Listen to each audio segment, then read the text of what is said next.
What do you think? I think we're dead meat. Real dead meat.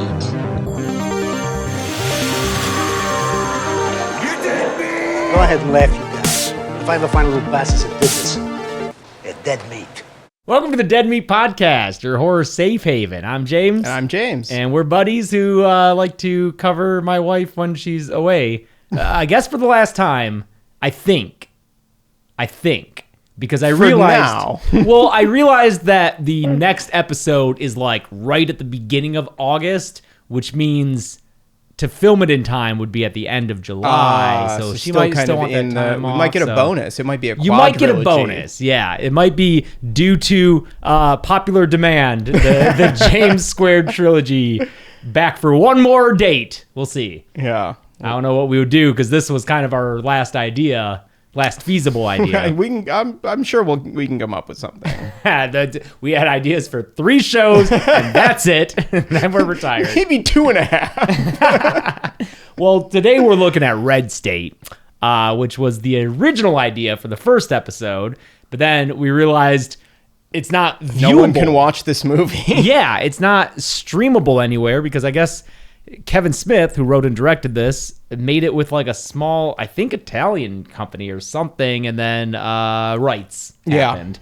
Right. So it's really hard to get a hold of, but we, posted our video about Cube, and everyone was like, when we mentioned Red State in it, I saw a lot of comments saying, well, you should still cover Red State. So we got a copy of the movie and watched it, and now we're going to talk about it. Which Gressel's thrilled about. I think we have differing opinions about Red State. Is the vibe I'm getting, which shocks me. Why? Because it's a bad movie. This is the movie from 2011, written and directed by Kevin Smith, well-known horror filmmaker. Wait, no. Actually, no. That's not what he does. No. Kevin Smith, of course, indie filmmaker, Clerks, Mallrats, Chasing Amy, Dogma, Jay and Silent Bob Strike Back, Clerks 2. Is that the correct order? Yes. Yeah, I don't think I missed one in there. And then after that, maybe this. No. Zack and Miri Make a Porno was before this. Like 2008-ish? I think that was 2008 or 2009. Okay. Maybe? Oh, yeah, because that's when he started smoking weed. He actually didn't smoke weed before Right, that. I remember this. Saw Seth Rogen smoking weed and acting. Yes. But it's Seth Rogen, Kevin. Come on. Yeah. And then took it up, and this may have been his first weed movie. When was not Let's Be Cops. What the fuck is that? Cop Out.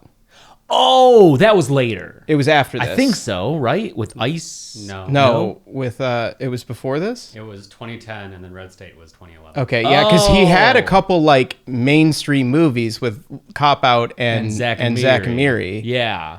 Oh, he also did Jersey Girl. Don't forget about Jersey Girl. I forgot about Jersey Girl. Yeah. Because that was less of a comedy. Yeah, it was like a serious movie. Yeah. Yeah. That was him trying to be more mature. Yep. Uh-huh. To varying success, yeah. Ben Affleck and... J-Lo. What? I thought it was Aerosmith's daughter. Liv Tyler. It is Liv Tyler. J-Lo's at the beginning, though, right? I do see her credited in this. She dies. She's the mom, and she Whoa, dies dude, at the beginning. spoilers for Jersey spoilers Girl, for Jersey dog. Girl. I guess you're not a real Kevin Smith head. Hey. I know that's not true. That's not true. We showed our wives Mallrats, and their disappointment will never be. That's because I fucking got the director's cut, which isn't even a director's cut. It's here were deleted scenes that we put back in here that should have remained deleted. Never watch the Mallrats director's cut. No. Whatever you do, don't show it to your wives who have never seen Mallrats. Dear God. I feel like we both are lucky we're still with them. Yeah, after for real. That was a setback. Yes.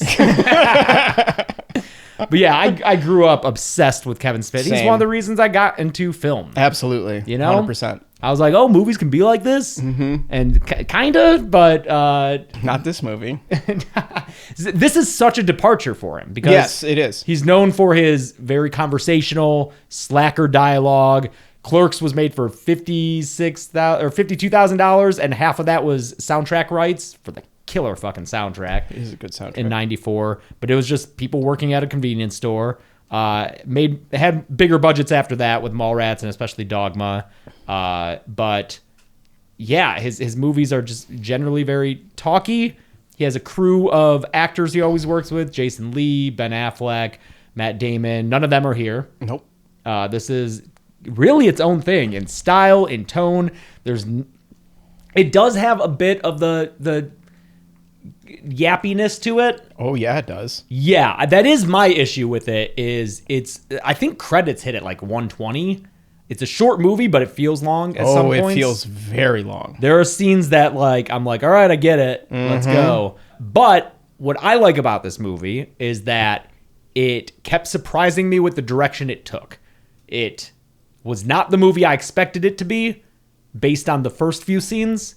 And then after it settled into one thing, it then changed again. And I was like, whoa, what the fuck? Also, the cast is good. This cast is surprising. Yes. You will see John Goodman being great. Excellent performance by John Goodman. Mostly. Okay. Yes. Michael Parks, who I'm not familiar with, but he kicks ass. He really puts in a Can't say anything bad about his performance. Yeah. Let's see. Melissa Leo is in here. Yeah, that was a Oscar surprise. winner? Did she win for The Fighter? No. Yeah. She won? She won? Uh-huh. Oh. So you got Oscar winner. It's a good movie. Melissa Leo, Stephen Root's in this. Kyle Gallner, young Kyle Gallner. Stephen Root wasted in this. Yes. Kyle Gallner, great. Nicholas Braun. Yeah. Cousin young Greg from Nicholas Succession. Braun, yeah. Yeah. Then like you have Badger from Breaking Bad and Anna Gunn. Yeah. Who I didn't even realize it. You blink and you miss it, Anna Gunn. Yeah. When I started to look at the credits, saw her name, her part was already over. I had to go back and be like, oh shit, that is her, huh? Yeah. So crazy cast. Mm-hmm. I guess speaking to Kevin Smith's success in 2011, I wouldn't say he's at the top of his game. He's much more of like a 90s beloved filmmaker. But I think he still had some cachet from those 90s movies, I think. And this and Tusk and, he hadn't come out yet. The podcast was probably new. Oh. Where he was still a indie filmmaker that I bet a lot of. And I think Jack and Miri did well, didn't it? I don't think it was a flop. I don't think it was a flop. I liked it fine. I remember I liked Elizabeth Banks and Seth Rogen in it. I remember thinking it was fine. Some of the actors who were at the earlier parts of their career, or it was probably like, oh, this is the Clerks guy. I bet that was exciting. I would have been thrilled to work with Kevin Smith back then. I still would. Sure, for sure. 100%. Oh, 100%. Yeah. Yeah. It's crazy though because Anna Gunn and what's his name. Matt L. Jones is Badger from Breaking Bad. This is mid Breaking Bad. This is not pre Breaking Bad. Yeah, it would have been like season 2 or season 3. Yeah, because Breaking Bad started I think 2008, 2000. Yeah, and this is 2011. So it's not like these unknown people. Nicholas Braun, this would be early, but even he was I think Sky High. Is that He was in Sky High and he was in Minutemen, the Disney Channel original movie. Oh, wow. Wait, not the Ben Stiller. No. It's something Minute. They're like time travelers. Oh, okay. Yeah. Oh, no, I'm thinking of Mystery Men. You are Mystery Men. No, very good. Men. Okay, got it.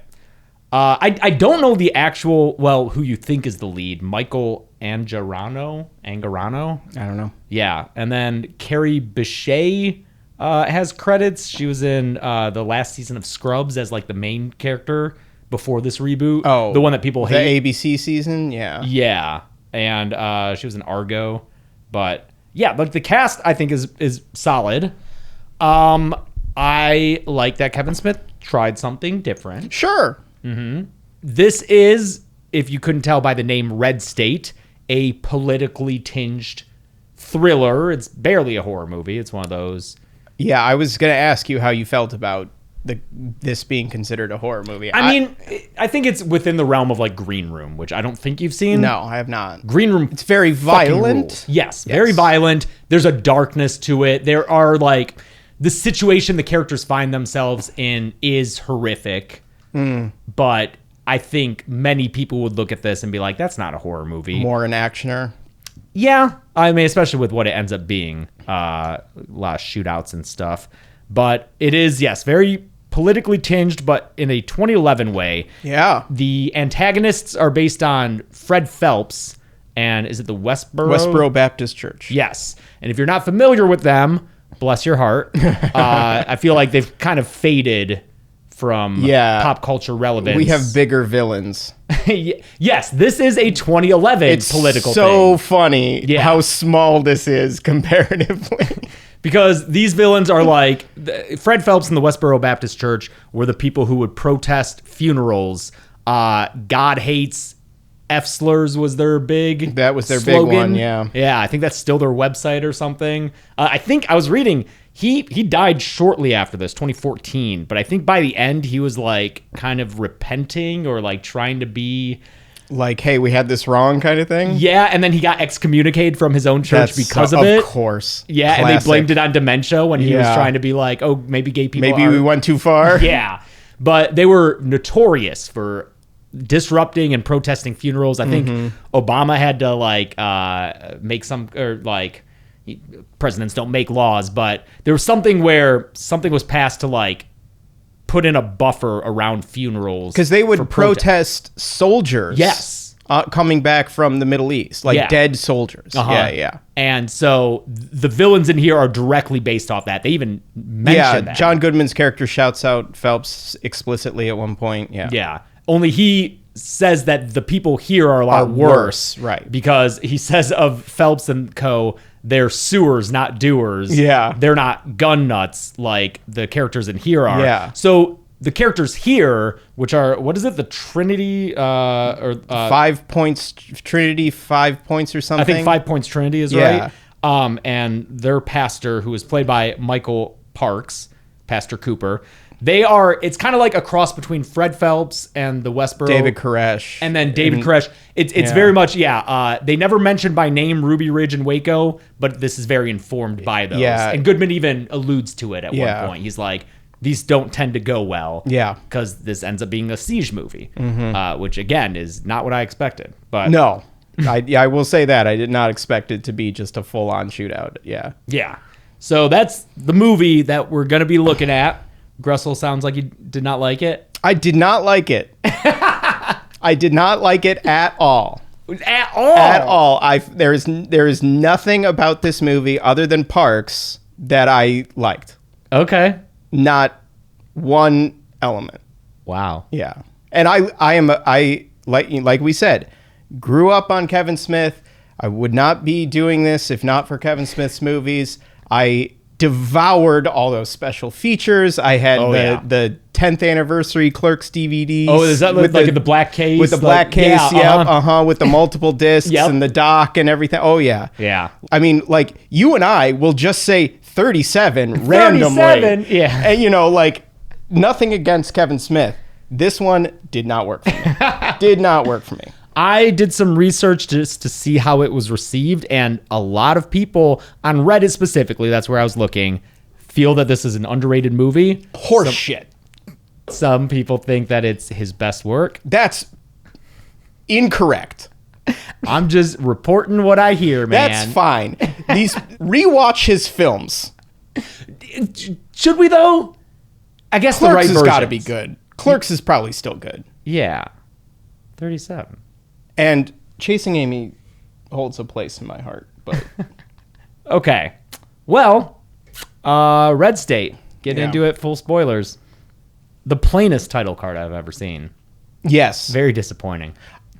actually, of all the things, that did kind of work. I thought that this kind of like spare, I think it's a serif font, if I remember right, like think it that is. worked for me for like this, to set up this religious thing. Like there's an austerity to that title card that I think worked. I also think it works in that it communicates to the audience who's familiar with Kevin Smith that this is something different. So like I didn't mind the sparse titles.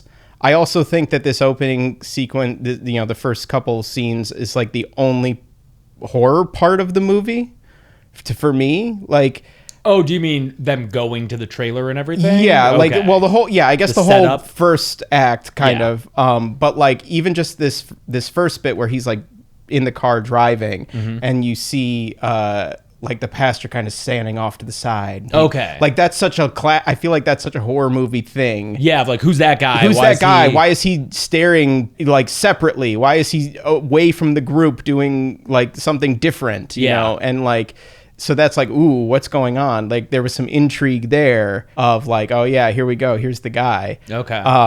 So like I was like, okay, this is something different. All right, you know. But as far as different things for Kevin Smith goes, the biggest thing that stood out to me right from the beginning of the movie, this camera's moving. It's nonstop moving. It does not stop. Yeah, this is a handheld camera. And later when the action gets going, it's whipping around, yeah. it's running around. But even, I think it's actually more suited in those scenes than these earlier ones. Oh, yeah, where it's for just- sure. There's no reason for it to be moving in some Yeah. of these shots. And I feel like, I mean, you know, this is me bringing the baggage of an old Kevin Smith fan to the movie. I feel like this was a conscious choice because he was known so much for a locked off camera. Put the camera on sticks. Let people talk. Yep. That was his thing. And, you know, just a 2-shot and then, you know, let people talk. This is his same cinematographer. That's David yeah, Klein. sure. I bet it's all the same people. But like, it seems forced. It doesn't feel motivated by a reasoning that serves the story. It feels like he's moving the camera to be like, I'm going to move the camera this time. Mm-hmm. And I just don't think it was additive in so many of these scenes, early scenes with the kids. Yeah. Yeah. David Klein, cinematographer, shot apparently, it looks like all of his movies, maybe not Dogma, but Zack and Miri, Cop Out, Red State, and then you know what his latest effort was? What? Mandalorian and Grogu. Really? Yeah. All right. Wow. Good for him. Well, I mean, good for him for getting the job. The Sure. movie didn't do too well, but No. yeah. It's a big TV episode. Yeah, there you go, man. So yeah, we're with Travis, teenager. The most 20s looking teenager. He's like 24, I think, is the actor, and his mom Anna Gunn from Breaking Bad. Yep. And yeah, his buddies at school are Jared, who's Kyle Gallner, and Billy Ray, who is Nicholas Braun, 6'7", rocking a mullet. His name's Billy Ray, and he's got like the accent to back it up. I don't know where they are. They never say. They never say. Yeah. They're in a red state, Yeah. so I'm assuming somewhere in the South. Sure. Maybe like Mid-America South? somewhere. Yeah, I don't know. It could really be It anywhere. could be anywhere. Yeah. Yeah. But Jared, Kyle Gallner, says that they can get laid if they just meet up with some chick from I wouldn't even call it an app because it's 2011. I guess they had apps then. But it's like an adult friend finder website. Or yeah, it's like websites on phones. Yeah. Like back before they were properly coded Yeah. to be on mobile devices. Back when like I was like, I'll just get on my laptop. It's fine. Because I don't want to be pinching in to read everything on this website.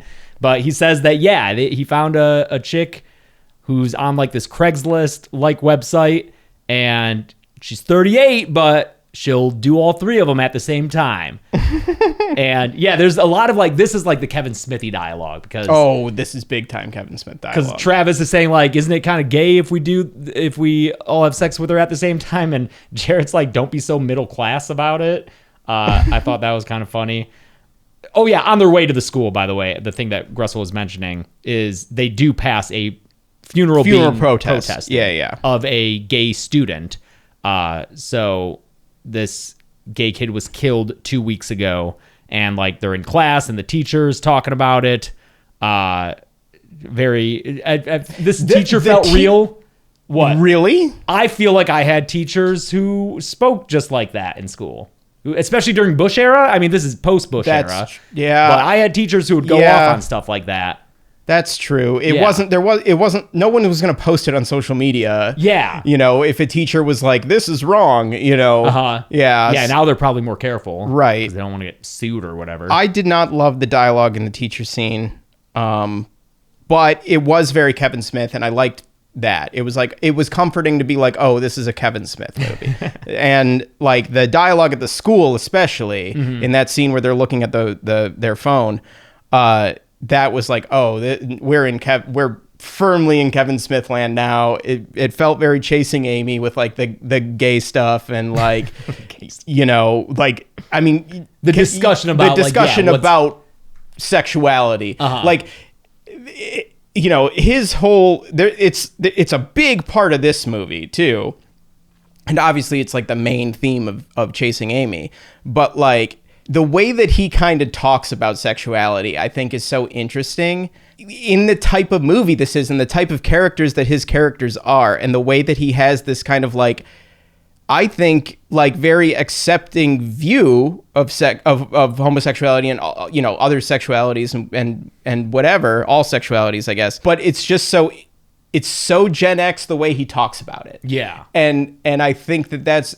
really interesting to listen to and think about, the way that like these characters who don't have the kind of like exposure and language that we do now to discuss these things are still kind of trying to discuss these things. Sure. You know, and I like when his characters are trying to make sense of the world that they live in. I feel like that's a big theme in all of his work. I think Jay does that a lot in his movies. Yeah. Like in Jay and Silent Bob Strike Back. Right. I haven't seen that other one. The newest one? Yeah. Yeah. But he always seemed like a guy who like, was trying to make sense of things around it and wasn't hateful. No. But like was kind of an idiot. Yeah. And had his own just like, didn't know how to talk about it, like yourself. Right. Yeah. Lacking the vocabulary, but being... lacking the vocabulary, but being open to the ideas, which I think is interesting, especially in this movie where so much of it is about being closed off to ideas. Yeah. Just this kind of like overarching worldview of his work, I think is an interesting thing to bring to those elements of this movie. Because like as we'll get into later, like so much of this is like gay panic stuff and you know.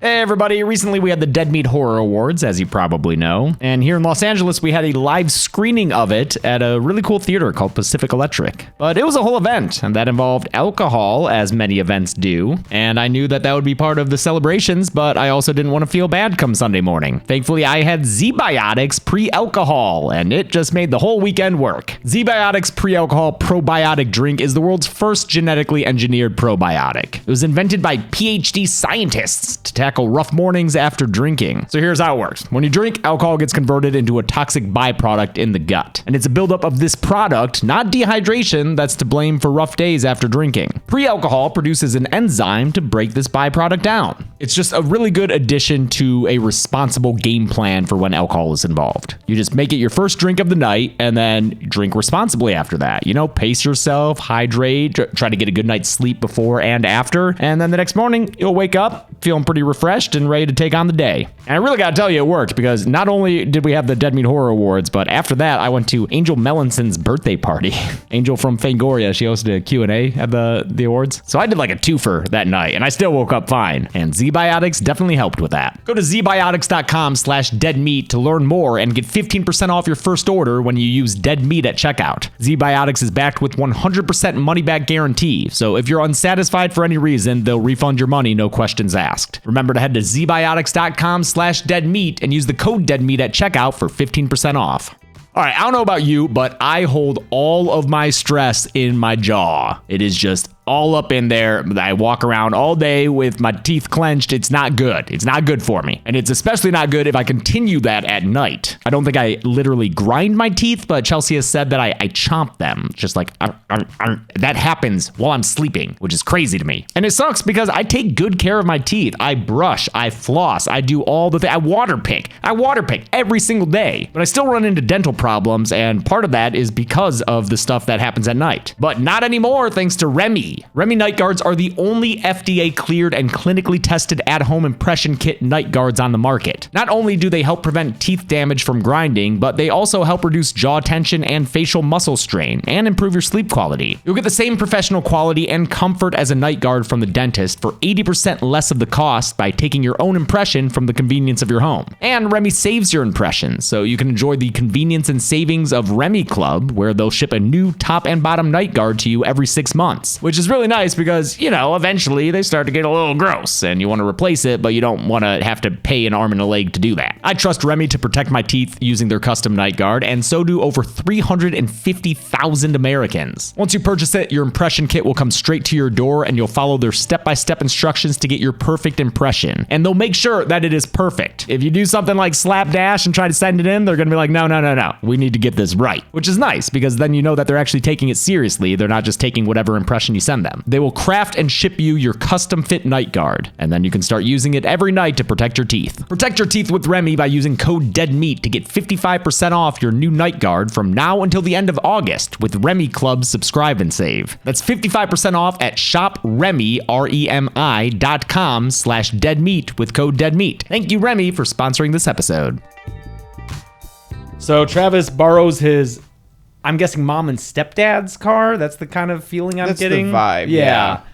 Who is like, make sure you fill it up before you come back, but I'm not giving you gas money. Mm-hmm. Very real. Very Bush era. Yeah. So I think that's just being a teenager. I guess that's now, yeah. So the three of them take the car out while they're on their way out there because it's somewhere, I don't know, kind of on the outskirts of town. They hit a parked car because they're distractedly driving. And at first it doesn't seem like there's anyone in it, but when they go to check on it, Stephen Root pops up in the driver's seat and they run away and they drive off. Stephen Root, turns out, I always think of Office Space, Yeah. Milton, which is insane because he's nothing like Milton. Like growing In anything else. Yeah. Yeah. Growing up, I was like, oh, so that's like, That's his vibe. Uh-huh. He's that guy. And he's not. No. But he's prolific actor. He's in Get Out. He's the blind guy who is at the auction. Chelsea saw him at a spa one time getting a pedicure and said, hi, I'm a big fan. But that was it. On the way out, not while he was stuck getting a pedicure.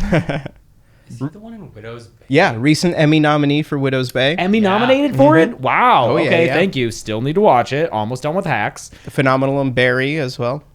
It's just he'll never stop working because everyone wants to work with him. Yeah. Everyone likes him. Great in everything. Yeah. Yeah. So he's in this car and it turns out he's getting a blowy from a dude. So he's like out in his car getting a blowjob. And also turns out he's the sheriff of this place because he goes back to the police station, changes into his outfit, and tells his deputy Badger from Breaking Bad that, hey, his car got sideswiped. Can he go find the kids who did it and ran off? Poor Badger. He was just about to be done with work. He's trying to set up next month is his 5th year anniversary with his wife. And he's like, I'm thinking about going to Italy. I like how he keeps calling it our like he just refers to it as our 5-year. Yeah. Like that felt, I really like that phrasing because it feels very real. Like that, like very small town. Like, yeah, I really like that. He's like, I'm thinking of taking the missus to Italy for a 5-year. Like, next month. I was like, dude, you got to get planning, man. Yeah. But so Stephen Root sends him out to look for this car. Meanwhile, the kids arrive at, man, you don't want to be going to meet up with someone to have sex with them, and they're in like the tiniest trailer in the middle of nowhere. I'm not to turn around. Just turn around. Yeah. You know, it's not worth it. It's not ideal, and they're not sure about it, but they're horny kids, and so and Melissa Leo walks out, who's a little older. I think she's like around 50-ish here. So maybe a little older than the 38-year-old who they compared, like having sex with a 38-year-old woman is like having sex with my mom. I was like, how old are your moms, dude? But they commit. They keep going. I love that Badger, or not Badger. I mix up Badger and Nicholas Braun because they're both tall. But Nicholas Braun is excessively tall. Yes. He's like 6'7". Yes. God damn it. And he has said that like his height prevented him from getting work for a while. I believe it. Yeah. Because you have to put those people, you have to put them in a frame with somebody. Exactly. Yeah. And like, I don't think Kyle Gellner's No, much taller than us, yeah. right. So anyway, Nicholas Braun is Billy Ray.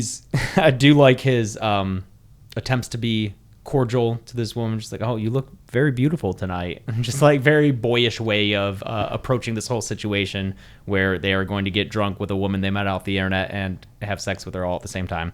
She gives them beers to drink because don't make her drink alone. Very insistent on drinking the Very beer. insistent. Have you Finish finished those your beers beers. yet? Yeah. So you know where that's going. She's like, she says something about how she won't have sex with someone unless they've had 2 beers. Yeah. Or something like something very specific. Something you could get away with teenage boys looking to have sex. Sure, yeah. Whatever you tell them, they're Yeah. going to be like, oh, that's the rule? That- Okay. All right. Yeah, I'll do that. Yes, of course. I'm very experienced with this. Yeah. The 2 beer rule, yes. 2 beer, of course. Right. Yes, I've heard of this. It comes from Rome. Just stuck on Italy.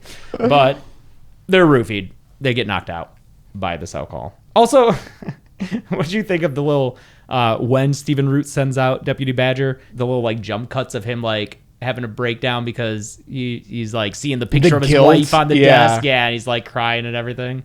It It just seems odd to place these jump cuts. yeah. I mean, I think his whole character, it felt very heavy-handed to me. It was like, oh, hypocrisy, abuse of power, like we're hitting all the things with it, you know, and it was just, it felt very shoehorned to have all of that like very quickly in this one little scene. And then having him have this like staring at the picture of his wife with this racked with guilt was just like, okay, come on.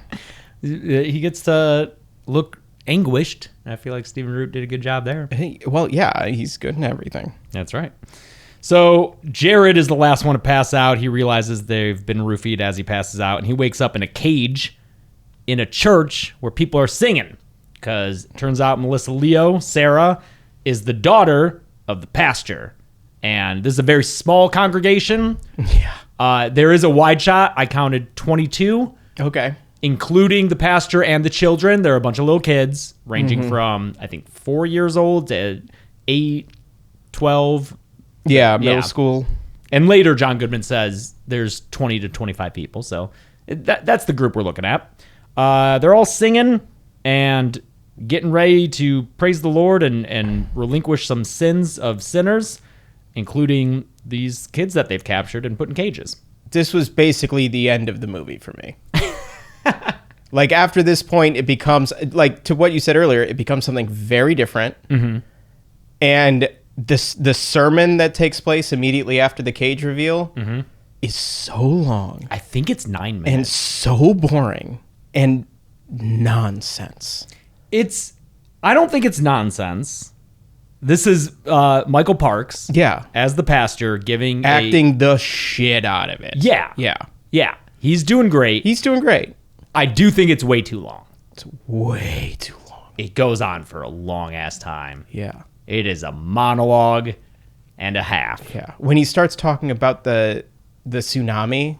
Oh yeah, he talks about Katrina, Yeah. and New Orleans getting flooded. He talks about the Indian Ocean tsunami and Yeah. earthquake that fucked up Thailand. I didn't realize how bad. That's like hundreds of thousands of Oh, deaths. there's an excellent doc on Nat Geo about it. Yeah? Yeah, it's I think a 3-part doc. It's totally worth it. Because what was that, 2004? And then Ish? Katrina I was 2005? Yeah, high school, yeah.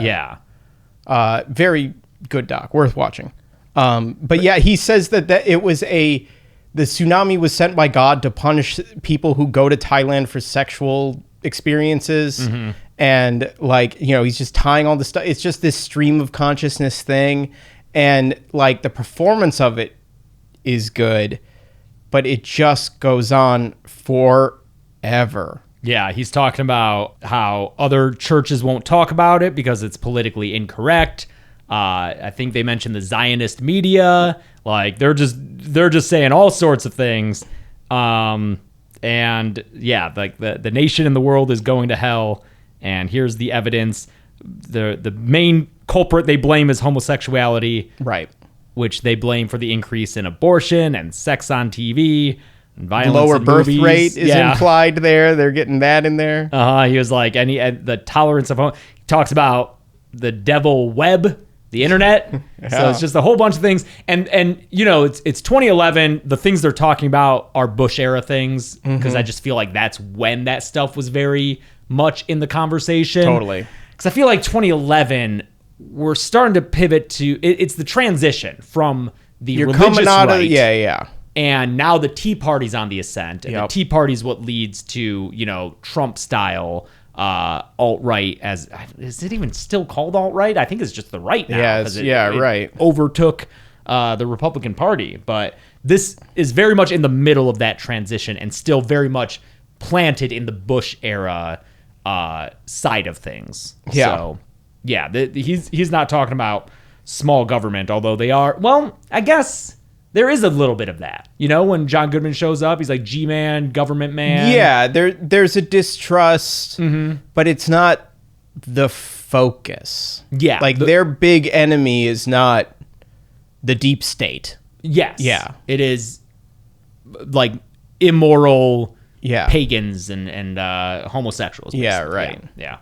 So they've got a guy tied up on their altar, saran wrapped, and they take a gun out of a Bible just to really drive it home. It's like literally like open a Bible and it's like the cutout of Yeah. a gun in there. Like, dude, they have an armory that we see Yeah. later. Like, no one's keeping a fucking gun. Also, wouldn't destroying a Bible like that is that a problem? I don't know. I don't know the rules. He's the leader of the church, so it's whatever he says. I guess so. Yeah. This kill is pretty horrific though, because this guy's like saran wrapped to I don't know The cross. It's a cross. Yeah. And they like saran wrap his mouth shut. Yes. So he can't breathe. And Kyle Gallner's in the cage watching all this happen. And they like shoot down through the top of his head and then saran wrap his head to like prevent the blood from getting. And I think it's pretty fucked up. Yeah, I thought the saran wrap was interesting. Like, yeah, to hold the blood in and everything, that was effective. You know, having it be this like thing that, you know, forcing him to watch his friend be killed and everything, you know, like that sucks. Well, no, because this is just a random guy. It's not his other buddy? No. Isn't it the third guy? No, because the other two. So Kyle Gallner's in a cage amidst the congregation watching this, and then they reveal that Travis and Nicholas Braun are in like this. They lift a hatch. Both of them are down there. They're both down there. Yeah. Oh. This is like some random guy who they say is gay, and that's why they're killing him. And they mention the student who they were protesting at the beginning of and they say that they killed him as well. Right, yeah. So they're responsible for that death. It was around here that I looked up the whole red state, blue state thing, because in case you didn't know, that only started in the Yeah, it's 2000 new. election. Yeah. Yes, that's not a thing that has always been the case. They used to sometimes be opposite colors. Sometimes, you know, Democrat states on broadcast and election nights were coded as red. It wasn't formalized. Some stations used yellow. And it wasn't until the very drawn out, protracted 2000 election that was weeks until we knew who the fuck won. God, that was because that's like the first election like I paid attention to, you know, because I'm like 11 years old. Yep. It's the first one I'm old enough to pay attention to. I'm like, do they always take this long? But Do they always just decide? yeah, yeah. Does the court always just decide? But because the map was shown so frequently Yeah. for such a long time, they just kind of codified it, and the term red state, blue state became a thing. And then I think Obama's speech at was it the 2004 or 2006 Democratic National Convention, really, where he was like, "We are not red states or blue states. We're." It'd be 4, wouldn't it? Might have been 6 at the midterms. I'm not sure. I don't know. I'm not sure. I think 4 actually. Yeah, but yeah, just so you know, more recent than you may realize. So they've killed that guy, and they're like, let's kill Kyle Gallner too. He's next. And they take him out of the cage, and they're tying him up, and he's like, I'm not even gay. I'm not even gay. He's trying to like, you know, get out of it that way. I do think it's interesting at this time to explore the anxiety of teenage boys being called gay as an insult. Like that, I thought was interesting. And then I was disappointed that they kind of just stopped. I was going to say, they don't. The boys are not characters now. Like, Yeah. you know. And I find it funny that they, at this point, it's kind of shifted to Kyle Gallner being the main boy, Yeah. which yeah, it's Kyle Gallner. He's fucking great. Sure. He always is great. And I'm not familiar with the guy playing Travis.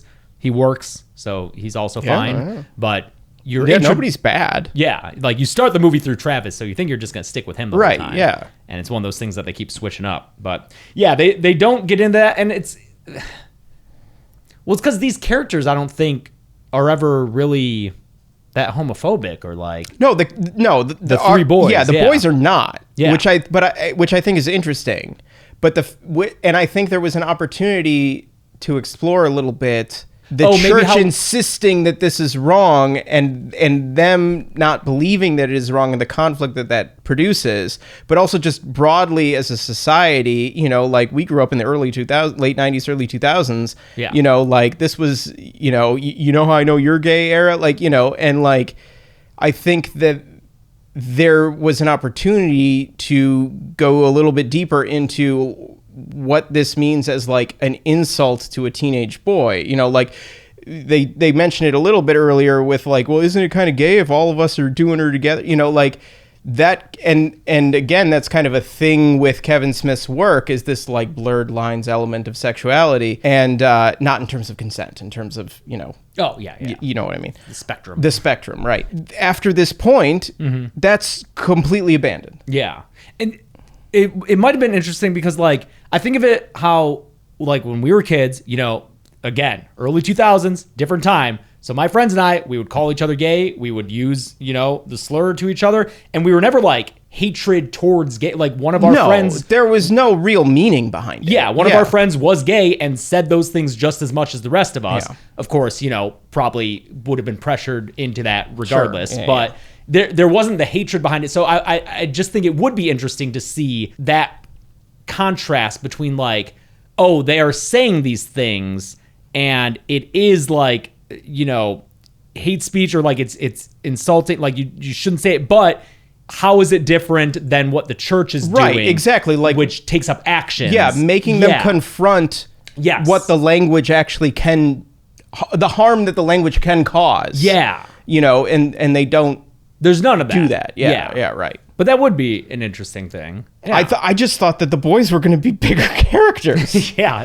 you really do, yeah. regardless. And they're not. Like, this is Then pretty again, much it. 2011, I think by then that stuff has eased off. Because, like, I remember Sure. a very specific moment in 2008 where it was like, before that moment, I said right, those exactly. words. It was like, then I went to college and met people and got out of my small town and was like, oh, this is not okay, regardless of my intent. Right. And then I never said that stuff again. So, college, it does you good. Education.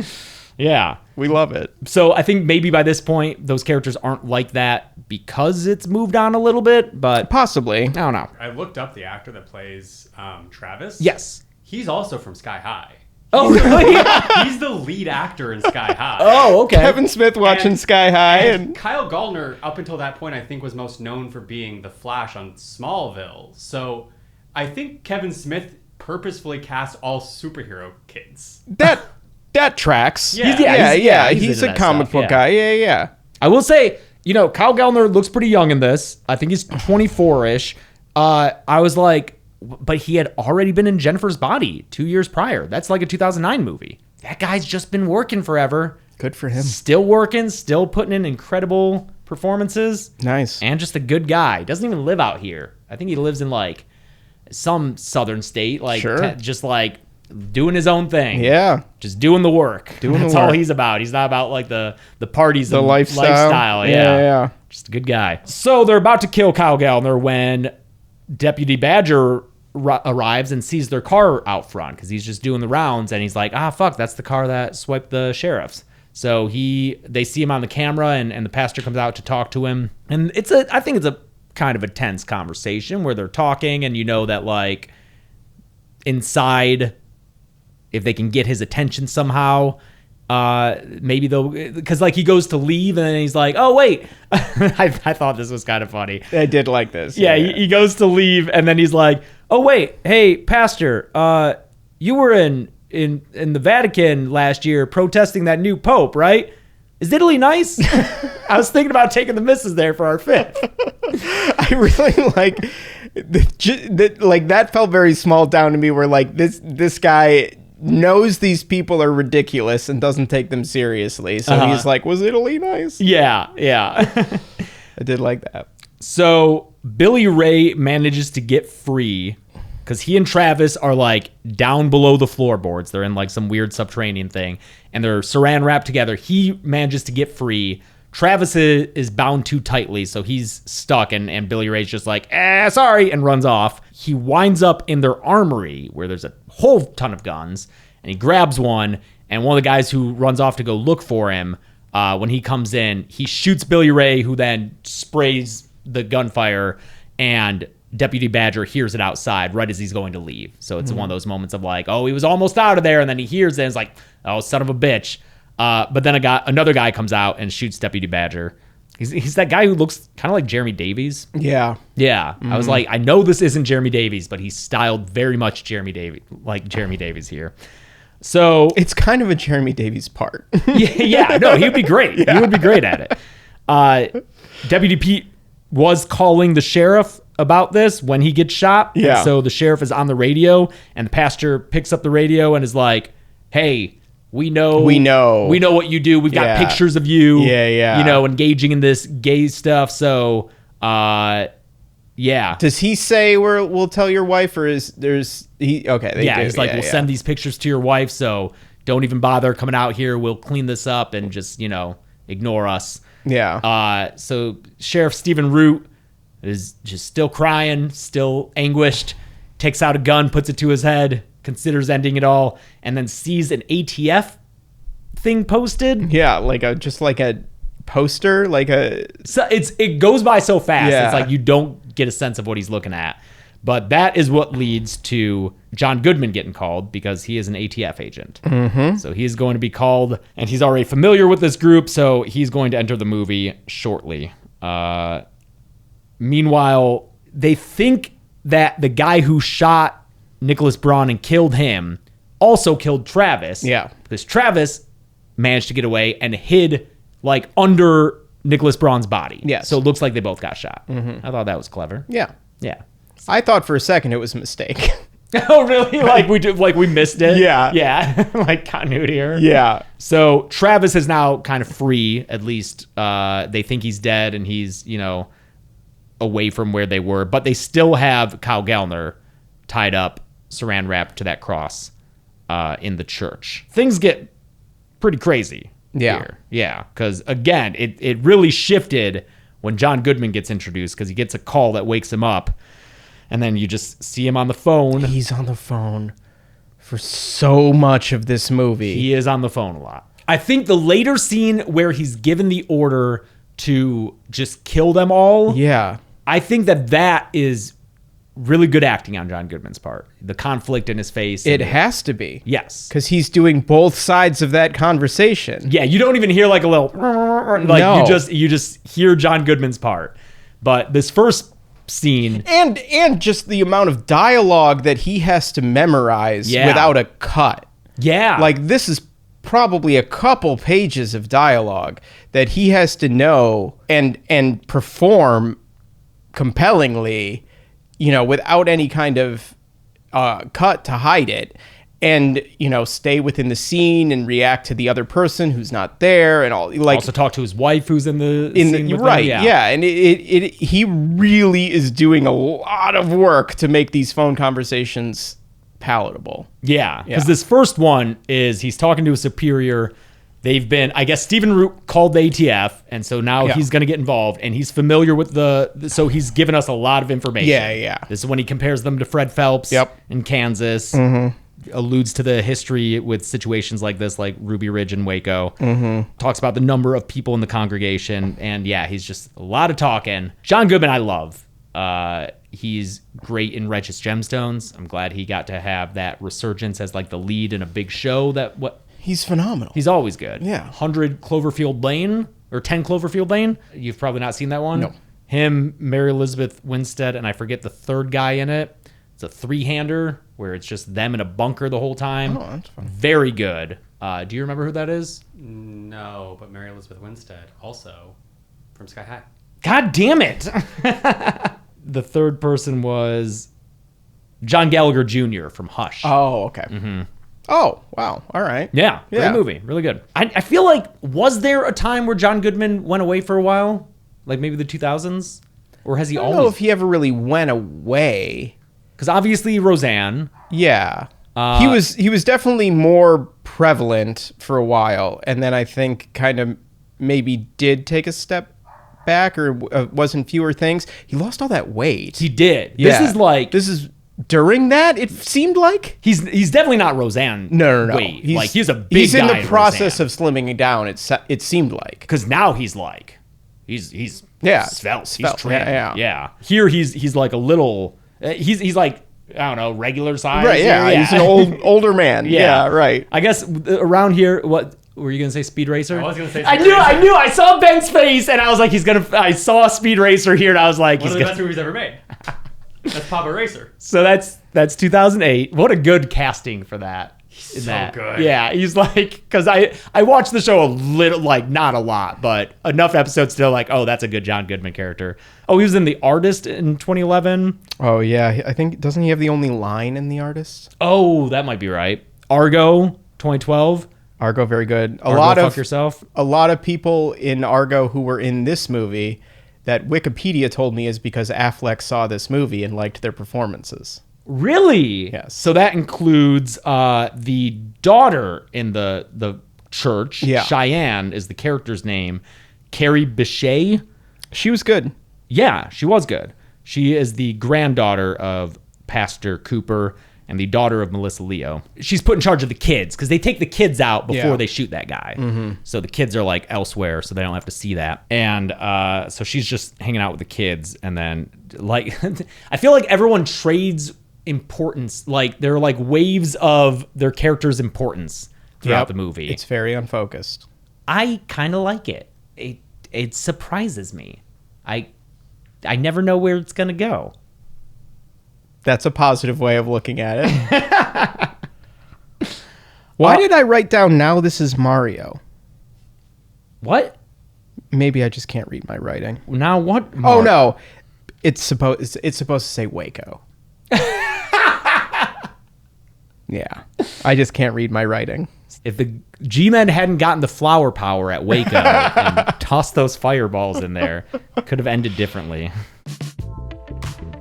So I've talked a lot about my sleep issues during my Monday morning live streams. A while back, I just kept waking up in the middle of the night. It was horrible, and I kept trying everything that I could, but it just wouldn't stop. But I was reluctant to actually find a doctor and talk to them about it because it's just such a hassle to do that. And I'm sure you've been there. You know, you got something that you maybe should get checked out, but it's like, oh man, I don't want to be on the phone and get bounced around to different numbers and try to find the right doctor to handle this for me. So you just never end up doing it, and it just continues to be a problem. And, you know, that kind of sucks. Thankfully, we can alleviate those problems with today's sponsor, ZocDoc. ZocDoc is great because it lets you search and compare local in-network doctors. And I know this because recently, a lot of our employees just all had to take time off to go see doctors, which is fine. I'm fine with them doing that because that's what they need to do. But it was funny because it was like all at once during a week. And then they were all like, yeah, dude, we used ZocDoc. And that's why we're able to do this. It allowed them to find the doctors that they needed to take care of long-standing problems that they've been putting off. ZocDoc has more than 150,000 providers within 200 plus specialties across all 50 states. Their website has tons of reviews from real patients and detailed doctor profiles to help you choose the right one. You can see actual appointment openings and click to instantly book a visit. And the appointments happen fast, usually within 24 to 72 hours. Sometimes you can even score same-day appointments. And best of all, it's free to use. So be like me and our employees and go use ZocDoc to finally get those things taken care of that you want to get taken care of. Your health matters, and taking care of yourself shouldn't be complicated. Find and book the right doctor with ZocDoc. Head to ZocDoc.com/meet to get started and check that appointment off your to-do list. That's ZocDoc.com/meet. ZocDoc. ZocDoc. Do you have a lot of subscriptions? Yeah, of course you do, because everything is a subscription these days. You can't just buy something. You gotta subscribe, dude. And I'm not just talking like a YouTube channel. That's cool to subscribe to because you don't gotta pay money for it. I'm talking about all the stuff that you have to pay a monthly fee to use a system or software or whatever. And sometimes you need that system or software or whatever one time. So you're just like, okay, I guess I'll sign up for the subscription and I'll just cancel it later. Yeah, you know what you don't do? You don't cancel it because you forget about it. It happens to me all the freaking time, man. And that's why I am grateful for today's sponsor, Rocket Money. Rocket Money can track subscriptions and has the ability to cancel unwanted ones within the app with a few taps. It's so nice to have it help you figure out what subscriptions you're still subscribed to that you don't want to be subscribed to. Plus, it can do other things. It can automatically categorize your transactions across your accounts. That's so useful when it comes to trying to figure out your finances and where your money is going and where it's coming in from. I used to do that all manually in a spreadsheet, and man, it got old and took a lot of time. But no longer! Rocket Money can handle that, and it can consolidate your checking, savings, loans, and investments into a single dashboard so you have a clear view of your financial picture. For someone as data-oriented as me, Rocket Money is such a good thing to have. If any of this sounds good to you, you've got to try it for yourself. Rocket Money is a personal finance app that helps find and cancel unwanted subscriptions, monitors your spending, and helps lower your bills so you can grow your savings. Let Rocket Money help you reach your financial goals faster. Join at rocketmoney.com/deadmeat. That's rocketmoney.com/deadmeat. rocketmoney.com/deadmeat. I do want to talk a little bit about the chase scene. When Travis? Yeah. Okay, yeah. Because Kyle Gallner is still saran wrapped on the cross. Travis, who hid himself underneath Nicholas Braun's body in the armory, takes one of those guns. Yeah. Goes to the church, but instead of shooting anyone, runs through the church. I Yeah. thought this was really dumb that he does this. And just like gets a whole bunch of dudes chasing after him, and then it's a chase scene. Yeah. And it's camera whipping around. What do you want to say about it? So this reminded me of the camera movement, the frenetic energy. What I thought of watching this was the hockey game in Clerks. Yeah? Yeah, because On the roof? yes. Okay. So the hockey game in Clerks on the roof, the street hockey game, is the only time in Clerks where the camera is doing anything. And it's very dynamic, and it is a well-shot action sequence, kind of. Okay. And I think it works in Clerks because the sudden breakout from the world of the quick stop, the visual world and the physical world of being this static, locked off thing, then there is a contrast in style to the hockey game. And that choice and the juxtaposition of those styles, I think, is one of the reasons that Clerks is a good movie. It's showing a kind of directorial choice that is considering the filmmaking. This movie lacked that. All of the other crazy camera movement in the normal scenes, in the conversational scenes, and like, he doesn't have to do the whole locked off 2-shot thing. Like, move your camera if you want to move your camera. But the fact that we're like super handheld and whip panning and like doing all these like crazy camera moves when people are just talking cheapens the chase scene for me. Because I think the chase scene is pretty kinetic. Yeah, it is, but I think it would have been more successful with a bigger contrast. with a to the bigger earlier contrast scenes. to the rest of it, because it's so, there's no heightening of, like, we've already seen somebody be killed. We've already seen, a couple people. We've already seen, there's no jump in danger or stakes to make it feel, to make the audience feel the kind of tension that Travis is in the chase. It's just more of the same. Sure. And it was disappointing because otherwise I thought this is an opportunity for Kevin Smith to shine. He could have broken out at this moment into this chase scene and then launched into the rest of the movie in a way that then that transition could have worked for me. I see. Yeah. And then the movie pivots and we're in this whole totally different thing, and if the shift in tone and story was matched by a shift in style. Yes. Okay. The filmmaking doesn't support the story shift. I see. And I was disappointed in that when there is this natural break to do this, where all he had to do was just not be so fidgety before that. Yeah. You know? That's fair. Yeah. That's fair. I do like the chase. It's Yeah. pretty good, yeah. He gets outside, and you're like, yeah, he's going. And then he gets shot and falls to the ground dead into a fountain. And you're like, wait, that was the character we started this movie The with. main character. And now he's dead halfway through the movie. The ATF is here, John Goodman, and they didn't shoot him. Fucking Stephen Root did. Yeah. Itchy trigger finger Stephen Root just shot this kid run out of there. I mean, he did have a gun, but Yeah, in fairness. yeah. John Goodman gets real mad, yells at Stephen Root, takes away the gun, tells him to sit in his car. Stephen Root's going to sit in that car until he gets randomly offed by a wayward shot in a shootout. Ridiculous. Yeah. Why even do it? This, and I don't know how I feel about it, but this movie has such a flippant nature when it comes to killing characters. Yes, it does. And I don't know how I feel about it because it's dark and it's upsetting, I think, several times, including here with Travis. But I think the fact that it's not just the agents, because it would be easy to have the feds come in and have them be the good guys against the church who we've watched be very hateful and violent this whole time. But the feds get word from higher up, kill everyone inside, doesn't matter who, doesn't matter if there are kids in there, just like make sure there are no witnesses, just clean it up. And John Goodman, who you want to root for because he's John Goodman, and he doesn't like that order, but he's like, it's an order, so I'll have to do it. And so you see a lot of instances of the feds killing people or like trying to set people up to kill them when they're unarmed. And that aspect of it, I understand because like it's saying the feds aren't the good guys here. Right. You know? Yeah. So them being flippant with death, I get. But then when that also extends to Stephen Root's character who's sitting there and then just gets like killed, then I'm like, oh, it's not necessarily the characters, it's the movie being like that. Right. And again, I'm not saying it's a bad thing. It makes me uncomfortable, but that's fine. It is a horror movie. Sure. I don't know how I feel about it. I don't love it as commentary.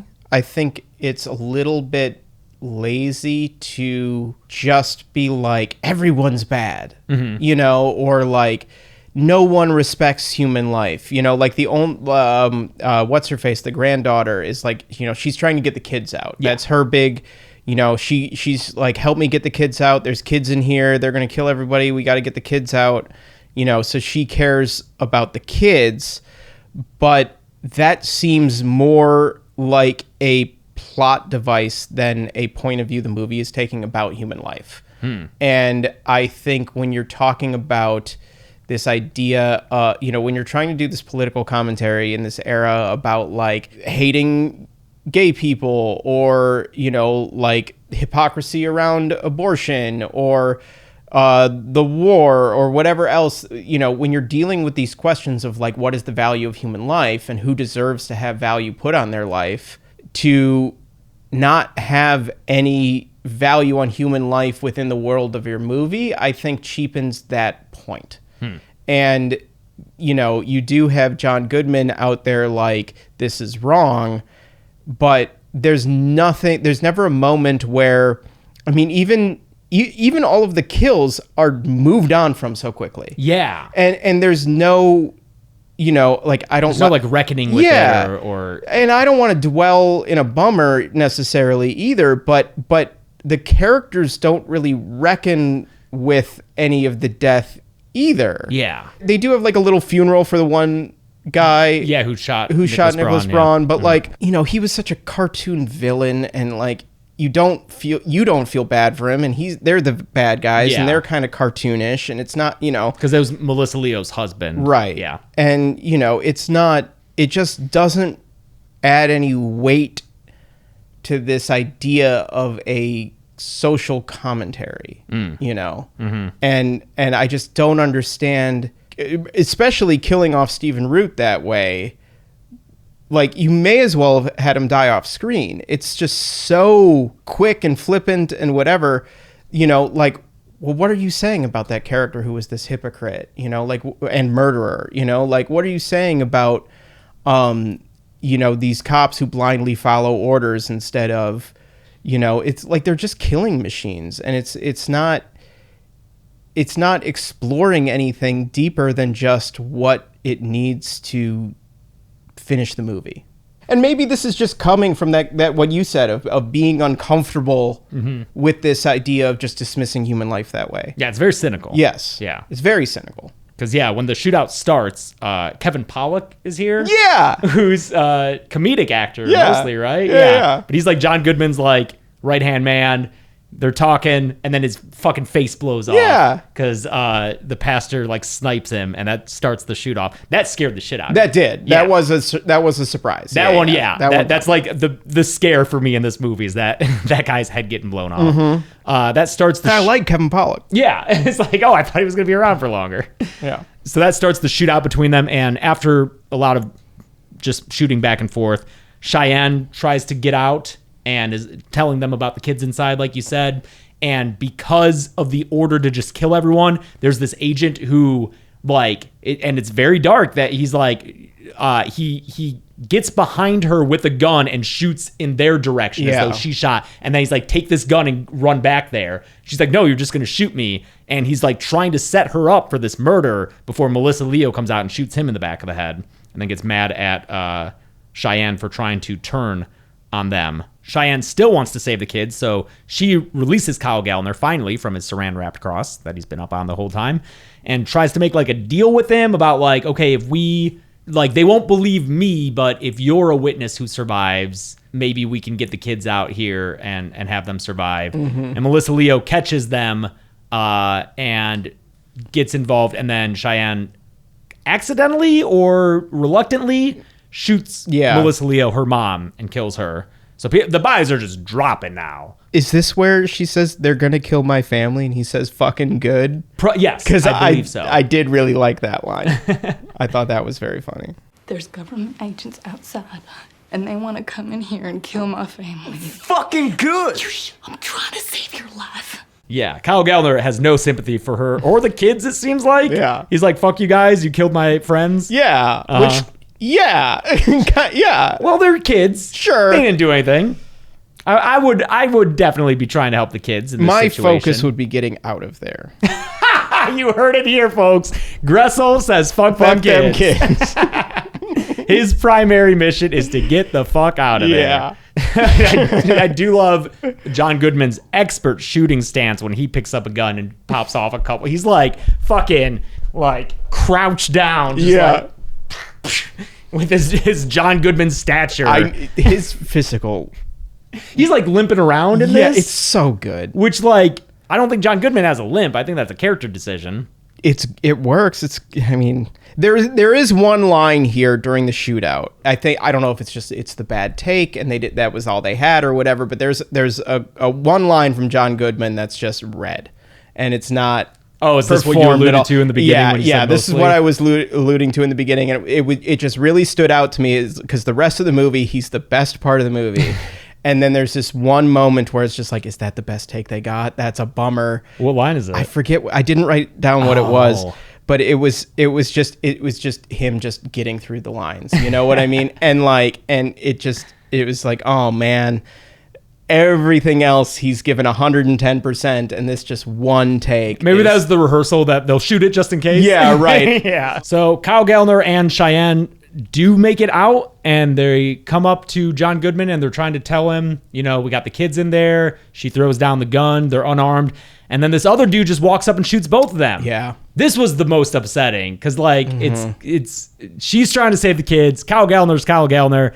You want him to survive. And then I don't even know, is this the same agent who earlier was saying it was wrong for them to do this? Or was this just a random it guy? was. I thought it was. I wasn't sure. Oh, yeah, I 'Cause wasn't they're in uniform. It's hard for me to recognize faces. But I thought it was the same guy who was like, this is wrong. And then I was like, what a weird thing. I don't know. You tell us, folks. Yeah. Oh, wait, you can't see this movie. No one can watch this movie. But yeah, he just walks up and shoots them dead. And this is the most like that the movie feels just discarding these characters who we had, again, started to follow and care about and be attached to, just getting shot and killed. It is right after they die that trumpets start blaring in the sky. Loud trumpet noises. And holy shit, at this point, I was like, what are we doing? Yeah.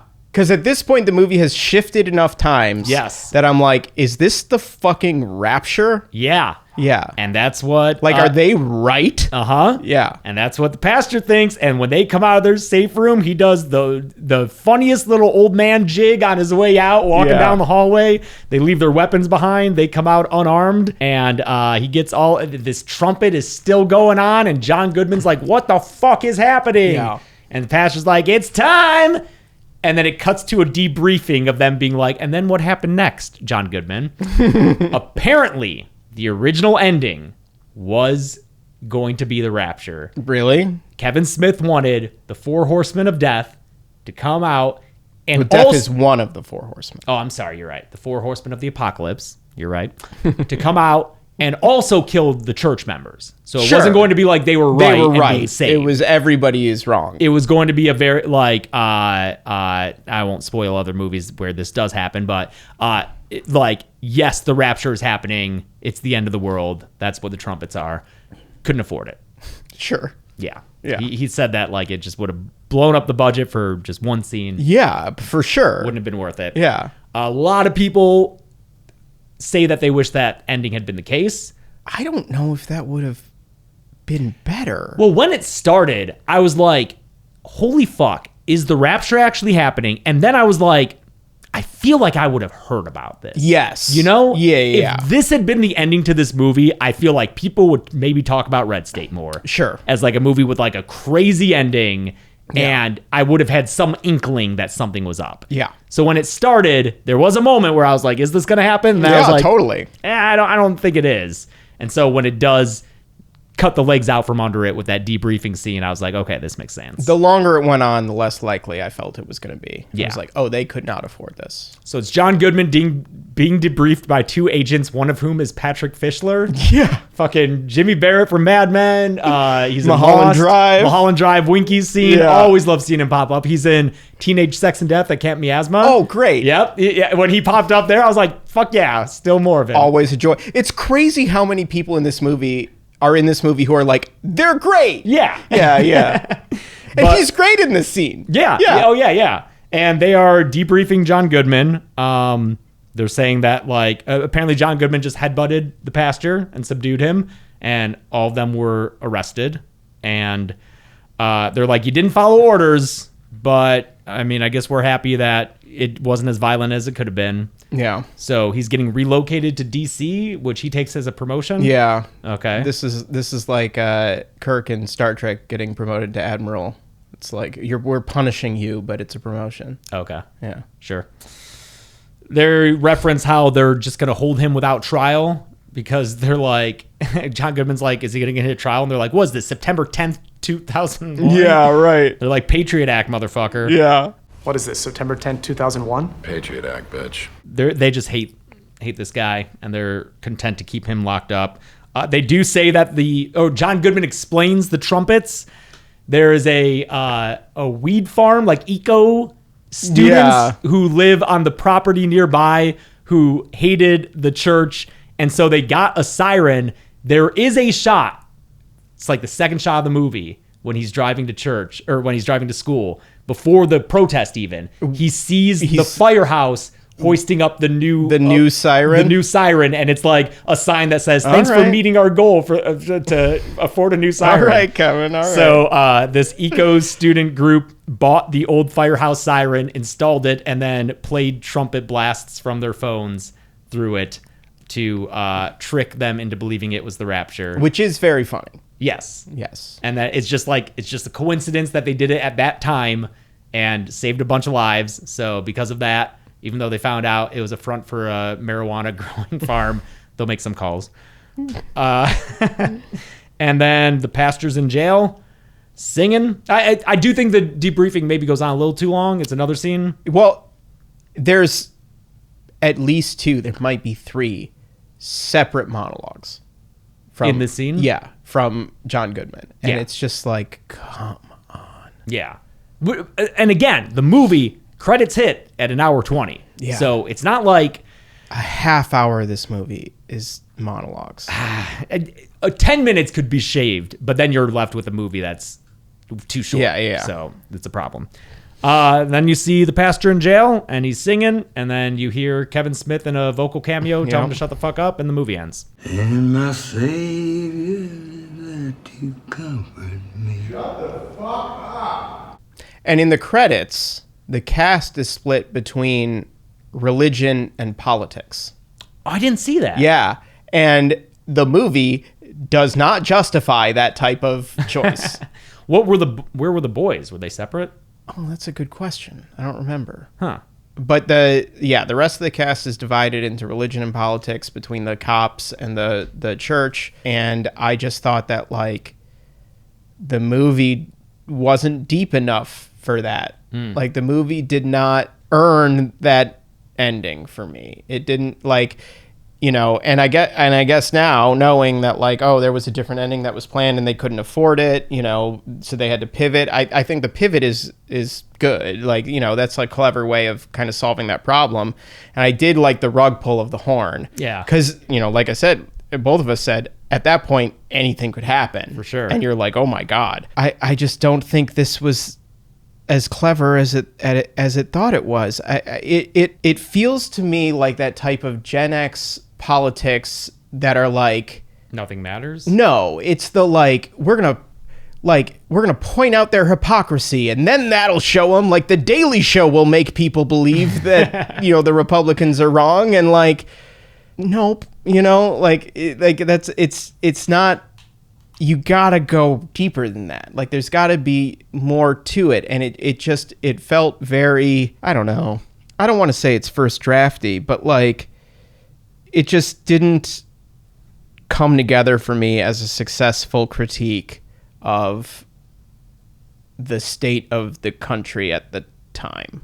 Sure. Yeah. I agree with that. It's not really saying anything that wasn't said already. Yeah. You know, I just like the twists it takes, the turns it takes. And I like the cast. Cast was great. Performances are all great. You know, like nothing against the cast at all.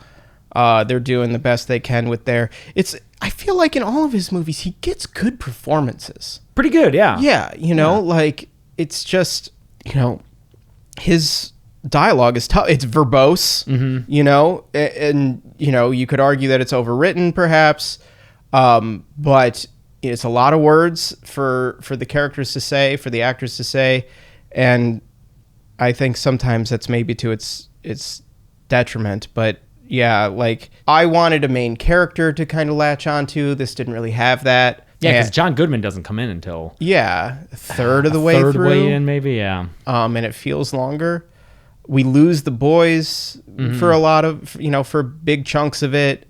When they're kind of introduced as our way into this, you know, I was optimistic that it was going to be kind of like a hidden gem. For me, it didn't get there. But you know, your mileage may vary. Yeah, I would love to hear people's thoughts if they've seen it somehow.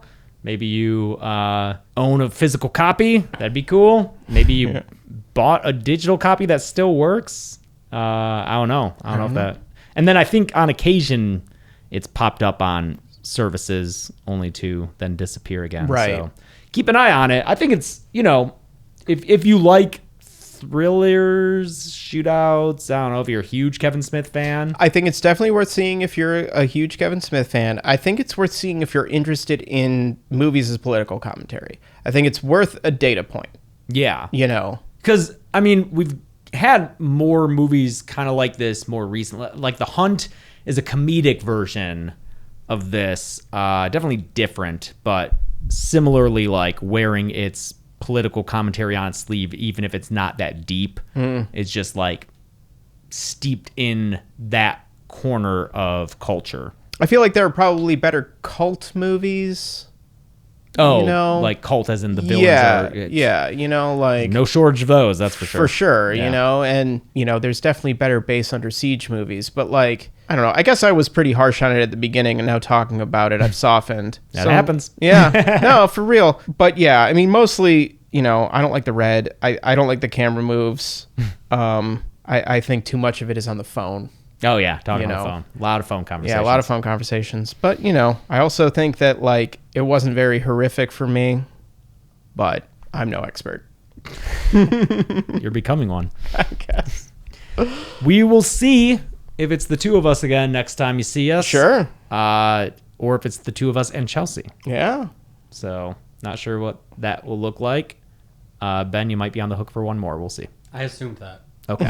I did piece that together. Yeah. Yeah. The same conclusion. Like, fuck, wait a minute. Well, thank you for coming over and doing this, Ben. Yeah. Outside of normal work hours. And you as well, Gressel. Gressel's not a dead meat employee. No. I'm at least getting paid to do it. Yeah. There are occasional comments about like calling me an employee or whatever. Like, nope. Yep. Nope. When we put the website up, there was a while where people were like, why is Gressel on like the employee section? Yeah. Because he doesn't work here. I don't work. No, he has another job. So Gressel does this out of the kindness of his heart. Yes. To come and help us with the podcast. It was easier when he lived here. Now he drives. A whole 10 minutes. We made sure he moved close to us. Yeah, for real. For real. But yeah, I guess until next time, I'm James. I'm James. And that's Ben. Hello. And this has been the Dead Meat Podcast. That's what you got to start saying. I got to start saying, I know, I don't have a line. Yeah.